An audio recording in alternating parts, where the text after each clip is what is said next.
Bien, mis hermanos, mis hermanas, que la paz que sobrepasa todo entendimiento reina en cada una de sus vidas. Bienvenido, bienvenida a El Río de Dios. Yo soy tu hermano y amigo, el superintendente de distrito, Carlos M. Rosalaguer, transmitiendo en vivo desde Williamsville, New York, a las afueras de la ciudad de Buffalo, aquí desde Conclave, la casa pastoral. Y para mí es más que un privilegio el que digas presente en esta mañana, quizá en esta mañana, en esta tarde, porque estoy muy consciente que hay gente que ve esta programación en la mañana, en la noche, donde quiera que estés y a la hora que sea.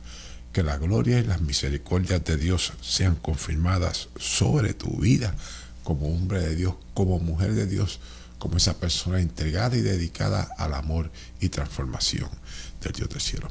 Ahí donde tú estás, quiero invitarte a que tengamos una palabra de oración. Padre, en el poderoso nombre de Jesucristo de Nazaret, alabo y glorifico tu nombre porque para siempre son tus misericordias. En el nombre de Jesús, oh Dios del cielo, que te suplico en esta hora, que en tu gracia y en tu verdad nos permitas rendirnos delante de ti. Rendirnos delante de ti para glorificar tu nombre. Rendirnos delante de ti como señal de gratitud. Rendirnos delante de ti como señal, oh Dios del cielo, de entrega por convicción, por amor, porque tu gracia, tu favor nos ha sido revelada. Gracias, oh Dios del cielo, por darnos un día más. Gracias por rodearnos de familia que nos ama, que nos cuida, que nos aprecia, que nos valora.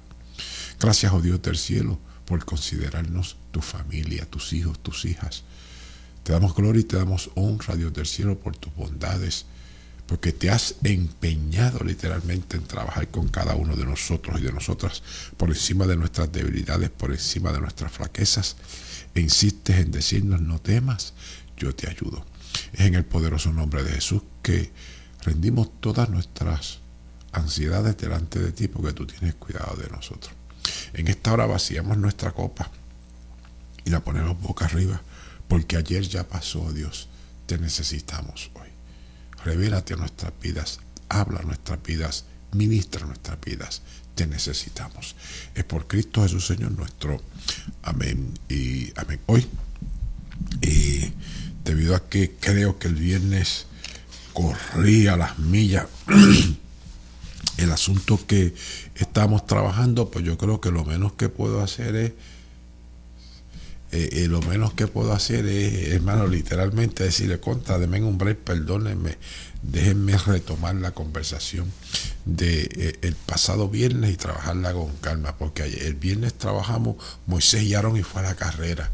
Y el Señor me dijo: negro, aguántate, porque tú te sabes y entiendes lo que quieres presentar, pero no todo el mundo está en la misma página, así que baja la velocidad, vete con calma, porque aquí no hay prisa. Debo acordarles que nuestro propósito es formación espiritual y capacitación espiritual, y desarrollar a esos líderes, desarrollar a esa pastoral, y sobre todas las cosas hemos enfatizado, y yo por lo menos vivo diciendo que uno de nuestros problemas principales no son los edificios, no son las finanzas, no son los sistemas.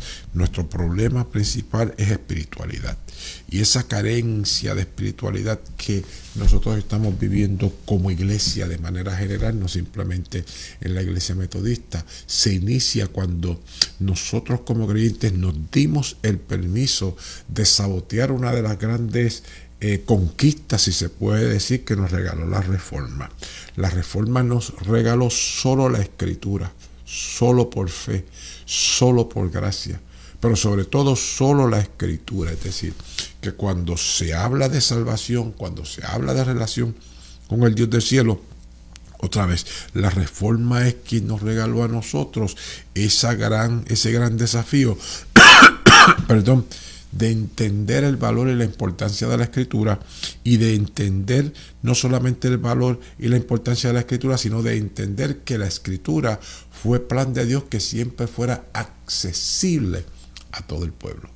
No era una cosa privada del sacerdocio, no era una cosa privada del rey, no era una cosa privada de los profetas, siempre fue algo en el corazón de Dios de que fuera accesible al pueblo, y lo presentó desde el libro de Éxodo, cuando el pueblo fue testigo de escuchar esos relámpagos, esa voz como trueno, ese temblar, ese fuego. El pueblo vivió esa experiencia de recibir la ley del Dios del cielo como la recibió Moisés en el secreto de Dios. Entonces, de ahí el desafío es, mi hermano, que la formación espiritual que queremos facilitar está fundamentada en la Escritura. Todo va a comenzar en la Escritura y todo va a ser apoyado por la Escritura. Y entonces, cuando sea necesario, nosotros vamos a entrar en esas exégesis profundas del texto. Pero la invitación es a que miremos el texto con simpleza, pero entonces que usted se atreva a llegar y desafiar lo que recibe, yéndose en profundidad en el texto individual y personalmente. Ese es uno de los grandes desafíos cuando uno presenta la palabra. ¿Por qué? Porque se ha creado la tendencia de que porque lo dijo fulano, o porque lo dijo fulana, o porque lo dijo el superintendente, pues esto es ley.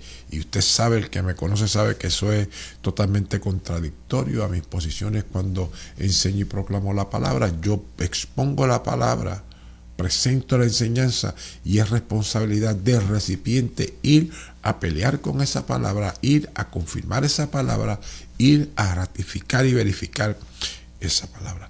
El texto que tenemos para hoy, ya mismito lo leemos, y debe de entender esta otra parte, que la estructura de nuestra enseñanza siempre se va a mover en esta ecuación: dependencia, independencia, interdependencia, sinergia. ¿Por qué? Porque todos dependemos y necesitamos de una comunidad de fe que nos dé forma, una comunidad de pacto, una comunidad de responsabilidad mutua.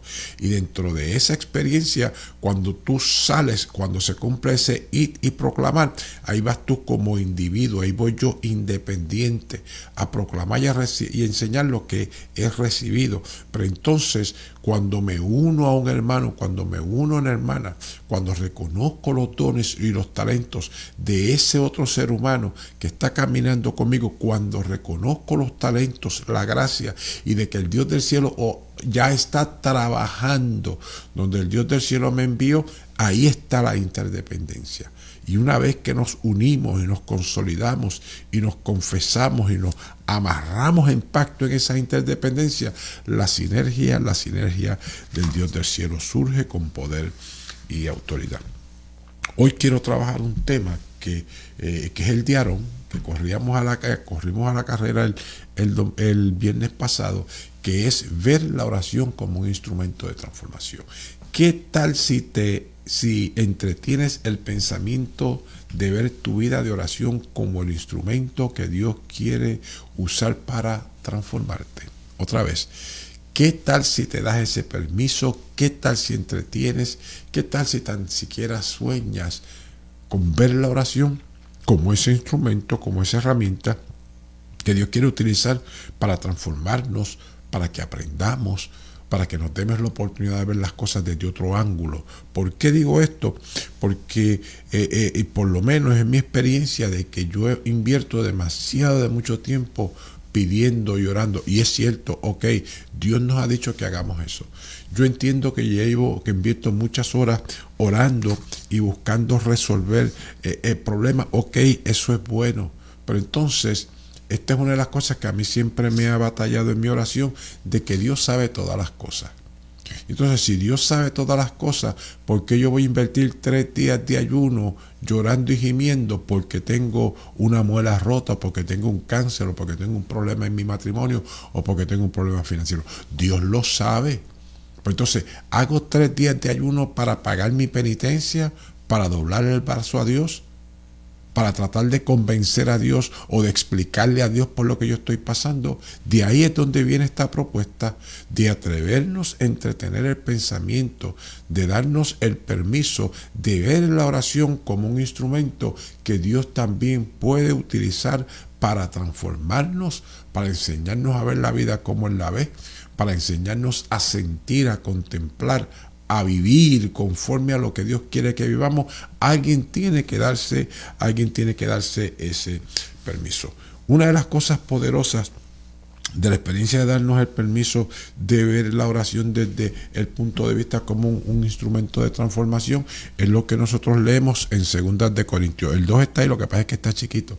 En Segundas de Corintios, capítulo 12, versos 9 y 10, el apóstol Pablo dice que luego de haber orado 3 veces por lo mismo, no sé cuántas horas, no sé cuántos días, no sé si fue oración y ayuno, no sé si fue oración y vigilia, pero él dice que 3 veces ha orado. Y yo creo que él dice 3 veces por no exagerar. Y entonces las 3 veces el Señor le contesta, y me ha dicho, ahí está, y me ha dicho, no es que me dijo, y me ha dicho, cada vez que oro me dice lo mismo: bástate mi gracia, porque mi poder se perfecciona en la debilidad.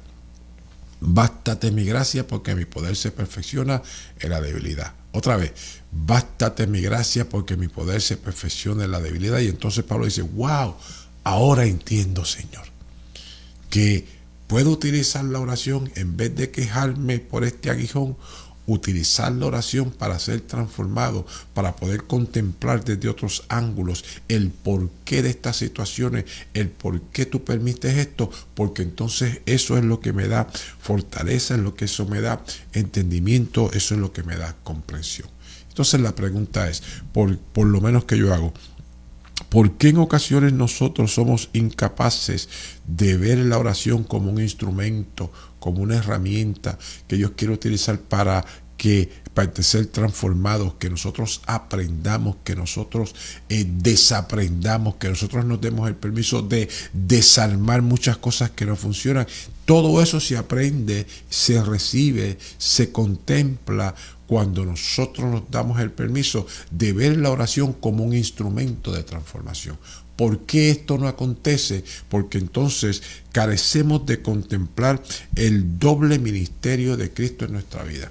En ocasiones simplemente lo vemos como Salvador, y eso es bueno, pero Cristo ejerce un ministerio sacerdotal de sacrificio, que es el Cordero para salvarnos, pero también el ministerio sacerdotal de interceder por nosotros, y el ministerio sacerdotal de comprender nuestra realidad. Y cuando nosotros tenemos esa perspectiva del ministerio de Cristo clara, entonces yo no tengo que estar excusando mis errores, sino que me los reconozco, como le dijeron a Pablo: bástate mi gracia, mi poder se perfecciona en tu debilidad. Pero entonces, mientras yo me mantengo entretenido orando por otras muchas cosas, no me doy el permiso de que ese ministerio de intercesión, de que ese ministerio de comprender mis situaciones, mis tentaciones y mis pruebas, que Cristo pagó para poder ministrarlo en plenitud a mi vida, yo me pierdo ese viaje. Y en Hebreos capítulo 2, versos 14 al 18, la Biblia dice de la siguiente manera: así que, por cuanto los hijos participaron de carne y sangre, él también participó de lo mismo, para destruir por medio de la muerte al que tenía el imperio de la muerte, esto es, al diablo, y librar a los que por el temor de la muerte estaban toda la vida sujetos a servidumbre, porque ciertamente no socorrió a los ángeles, sino que socorrió a la descendencia de Abraham, por lo cual debía ser en todo semejante a sus hermanos, para venir a ser misericordioso y fiel sumo sacerdote en lo que a Dios se refiere, para expiar los pecados del pueblo. Escucha ahora: pues en cuanto él mismo padeció siendo tentado, es poderoso para socorrer a los que son tentados. Y nosotros perdemos mucho tiempo orando por cosas que Dios sabe, y no hacemos uso de esta pieza de la salvación que tenemos en Cristo. ¿Cuál es esa herramienta? Pues en cuanto él mismo padeció siendo tentado, es poderoso para socorrer. Y socorrer ahí implica transformación. Socorrer ahí implica enseñar. Socorrer ahí implica capacitar.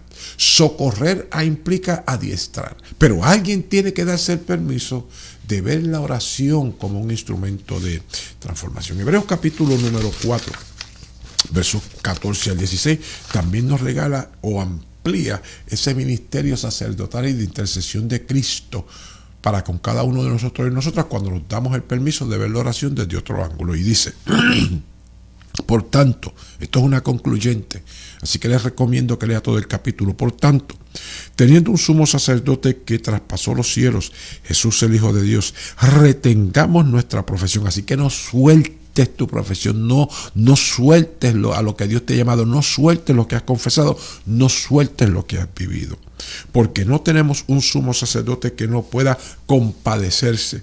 Ahorita decíamos que Él entiende, que Él vivió, que Él experimentó, pero ahora dice que no pueda compadecerse de nuestras debilidades, sino uno que fue tentado en todo según nuestra semejanza, pero sin pecado. Entonces nos dice, acerquémonos pues confiadamente al trono de la gracia para alcanzar misericordia y hallar gracia para el oportuno socorro. Así que en el capítulo 2 nos habla nuevamente de ese socorro, pero entonces ahora nos dice que te acerques confiadamente.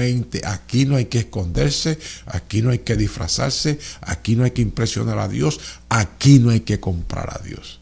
Pero alguien tiene que darse el permiso de acercarse a Dios en oración y en súplica para que Dios le enseñe, para que Dios le revele, para que Dios lo adiestre, lo capacite a caminar en gloria, a caminar en poder, a caminar en la victoria sobre la vulnerabilidad, sobre el pecado, sobre la flaqueza, sobre cualquier cosa que nos detenga en esta jornada de fe. Fíjese qué poderoso es lo que dice Hebreos capítulo 7, versos 23 al 25, dice: y los otros sacerdotes llegaron a ser muchos debido a que por la muerte no podían continuar. Mas este, por cuanto permanece para siempre, tiene un sacerdocio inmutable, por lo cual puede también salvar perpetuamente a los que por él se acercan a Dios, viviendo siempre para interceder por ellos. Viviendo siempre para... Así que la obra redentora de Cristo, esa fue la que él gritó: consumado es.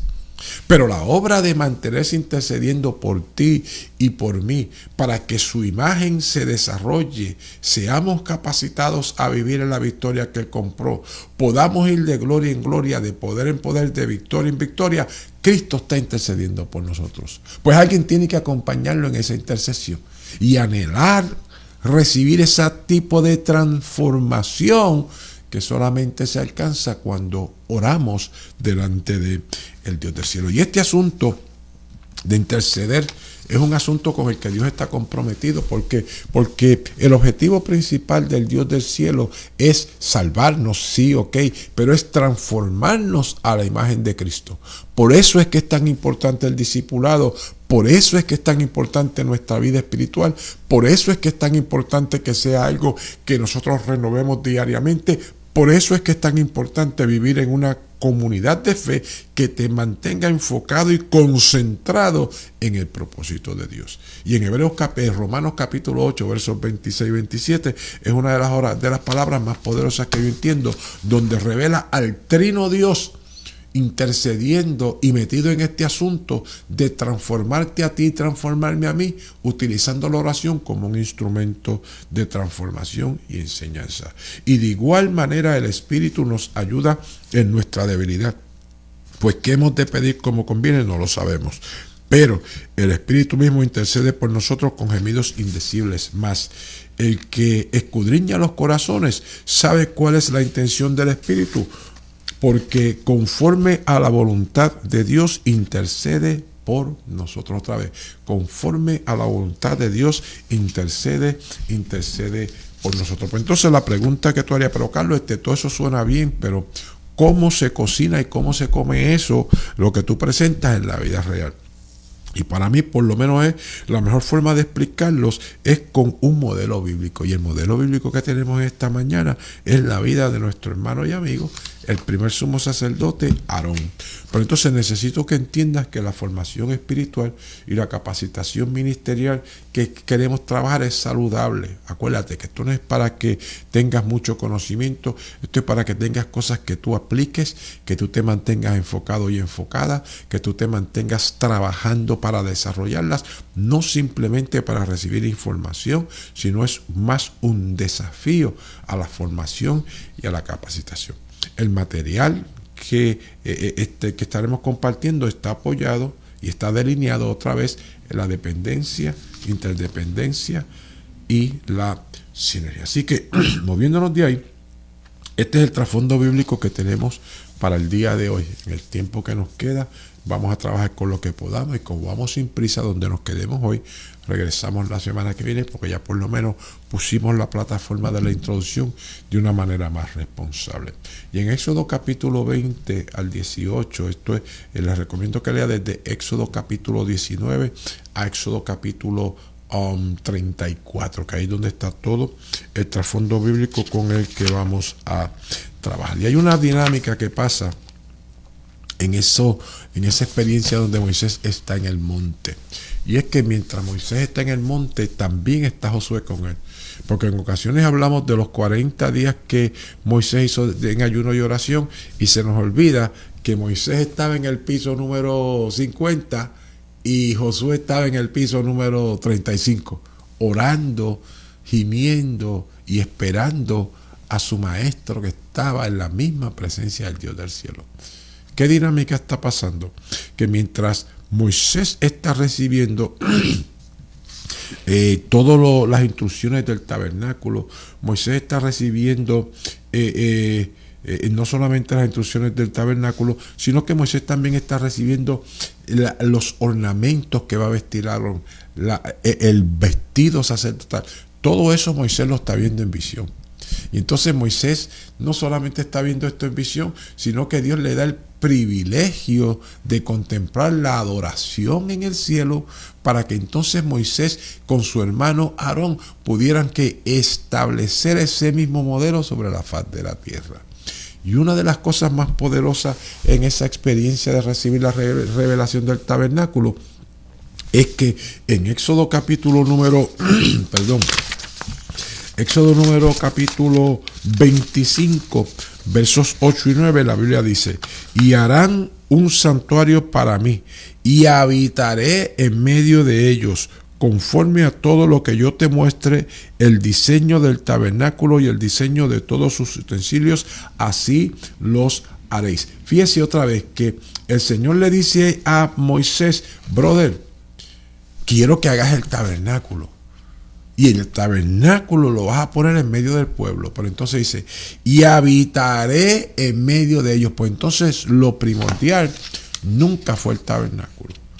Las estructuras nunca fue lo principal.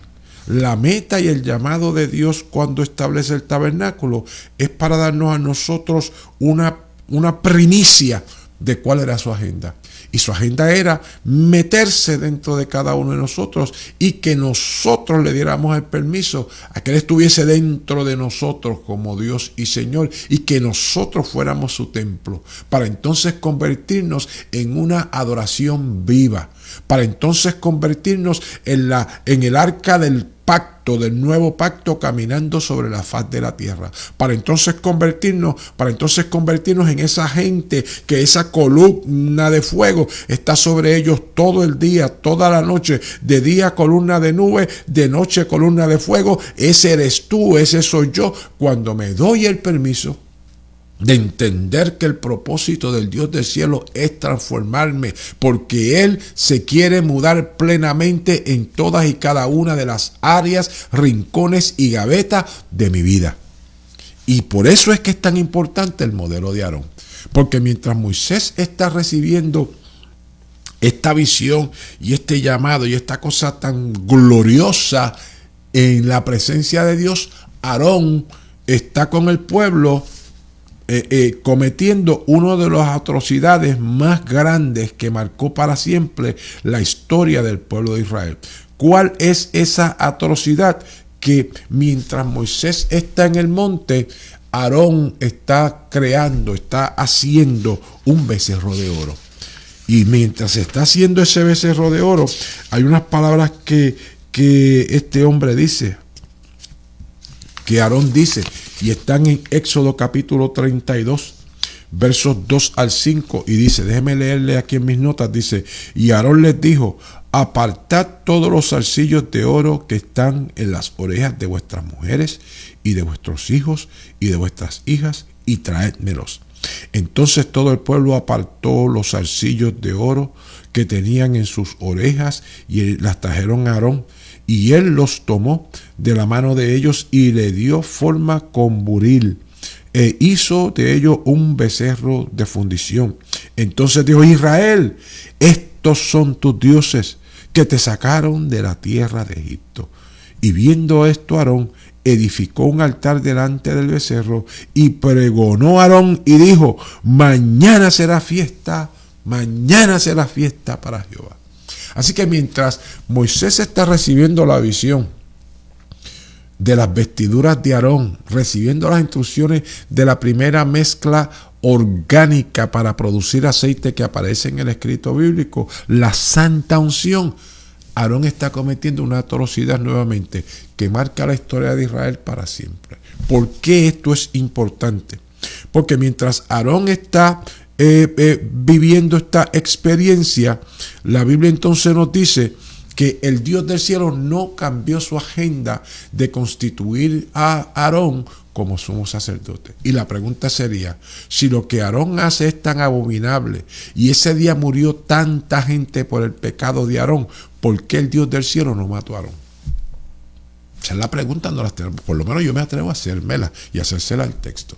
Y yo puedo entender o creo que el Dios del cielo no mata a Aarón porque lo quiere utilizar como un modelo para cada uno de nosotros y de nosotras cuando seamos líderes espirituales o como líderes espirituales.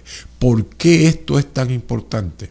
Porque el Dios del cielo le da la oportunidad a Aarón de arrepentirse, de vivir una experiencia viva y verdadera de lo que es cometer un pecado tan atroz delante de Dios, pero también el ser recipiente de lo que es la gracia, el perdón y la misericordia del Dios del cielo. Y cuando Aarón vive esa experiencia, Moisés le pone las vestiduras. Y cuando Moisés le pone las vestiduras, entonces Aarón tiene que sentir todo ese peso de gloria. Aarón tiene que sentir todo ese peso de gloria, debía haber dicho. Aarón tiene que sentir todo ese privilegio. Aarón tiene que sentir todo ese favor. Pues entonces no le queda de otra que humillarse delante de Dios. No le queda de otra de reconocer el favor de Dios. No le queda a nuestro hermano Aarón de otra que llorar y gemir delante del Dios del cielo porque ha sido perdonado. ¿Qué poder hay detrás de esa experiencia en el ministerio sacerdotal y en el ministerio pastoral? La experiencia poderosa que hay detrás de eso es, mi hermano, mi hermana, que el que tiene que presentar las súplicas y los ruegos por el pueblo es Aarón.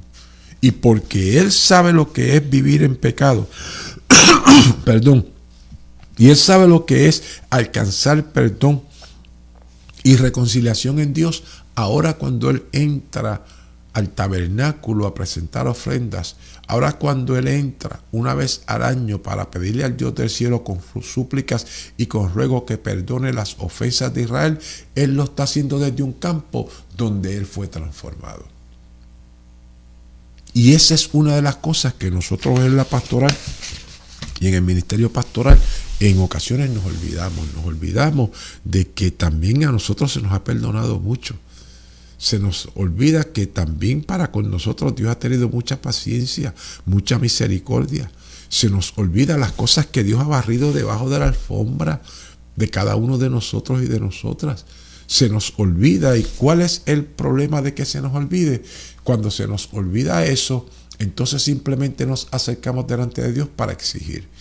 Cuando se nos olvida eso, no solamente nos acercamos para exigir, sino que cuando hay alguien que cae en la falta, cae en el pecado, somos muy prontos para juzgar, somos muy prontos para condenar, somos muy prontos para criticar, somos muy prontos para fiscalizar. ¿Por qué? Porque se nos ha olvidado el entrar a la presencia del Dios del cielo sabiendo que hemos sido perdonados y sabiendo que todavía todos los días se nos perdona. Así que esa parte del ministerio de Aarón no la debemos pasar por alto, porque si nosotros somos el cuerpo de Cristo sobre la faz de la tierra, Cristo fue tentado en todo, pero sin pecar. Por eso es que puede compadecerse de nosotros. Nosotros representamos a Cristo, somos el cuerpo de Cristo, estamos siendo tentados en todo, pero seguimos pecando. Y el Dios del cielo en su gracia y en su misericordia nos ha entregado el ministerio de la reconciliación. Porque los primeros que tenemos que experimentar ese ministerio de la reconciliación somos nosotros como líderes espirituales. ¿Por qué tanto fracaso y tanta complicación en el ministerio pastoral?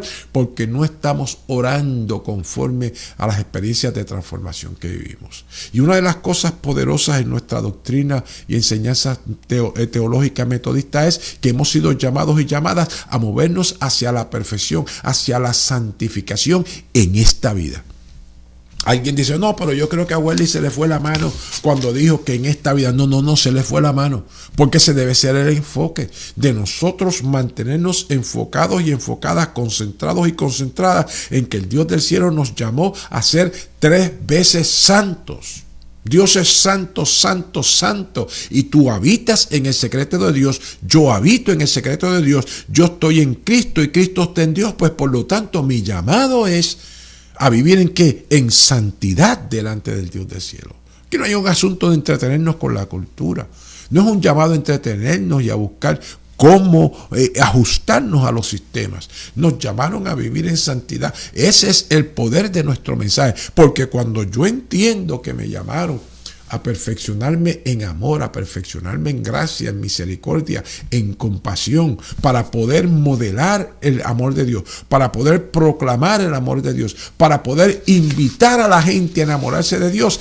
Ese es el verdadero poder. Que no hay dinero, que no hay sistema que lo pueda controlar, que lo pueda vencer. Y es un llamado que el Dios del cielo nos hace a ti y a mí en Cristo en esta temporada tan complicada que nos ha tocado hacer ministerio. Antes de cerrar, quiero invitarte a que lleguemos a esta parte de nuestro pacto y renovemos nuestro pacto con el Señor. Quizás diariamente, gloria a Dios, pero no nos vemos todos los días, pues lo hacemos una vez a la semana. Y en esta hora yo te invito a que te concentres en este pasaje. Hebreos capítulo 10, versos 15 al 17, la Biblia dice, y nos atestigua lo mismo el Espíritu Santo, porque después de haber dicho, este es el pacto que haré con ellos después de que haya de aquellos días, dice el Señor, pondré mis leyes en sus corazones y en sus mentes las escribiré, añade, y nunca más me acordaré de sus pecados y transgresiones. Renovemos nuestro pacto con el Dios del cielo de entrega. Renovemos nuestro pacto no solamente de entrega, sino de que estamos amarrados con Él para que nos santifique, para que nos perfeccione, para que nos lleve de gloria en gloria y para que nos use conforme a su propósito. Ahí donde tú estás, yo te invito a que le digas conmigo al Señor, Señor, no me pertenezco, soy tuyo. Ponme donde quieras, asóciame con quien quieras. Ponme a trabajar, ponme a sufrir. Sea yo empleado por ti o desempleado por ti, exaltado para ti o rebajado por ti y aún criticado por ti. Haz que yo esté lleno, haz que esté vacío. Haz que tenga todo, haz que tenga nada.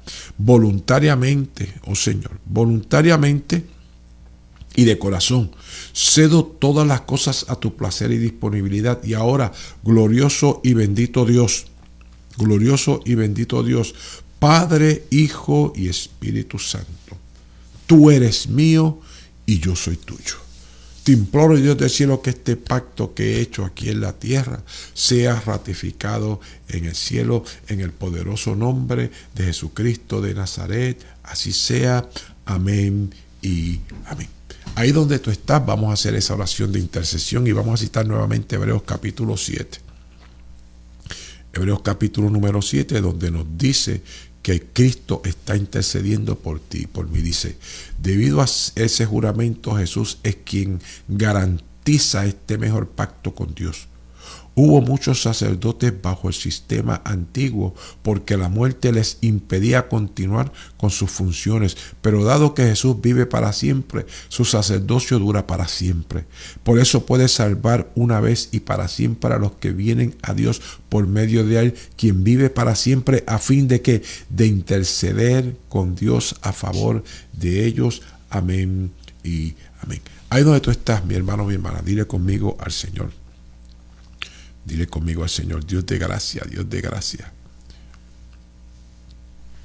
Dios de gracia y misericordia, te suplicamos nos permitas conducir una experiencia de adoración congregacional que glorifique tu nombre.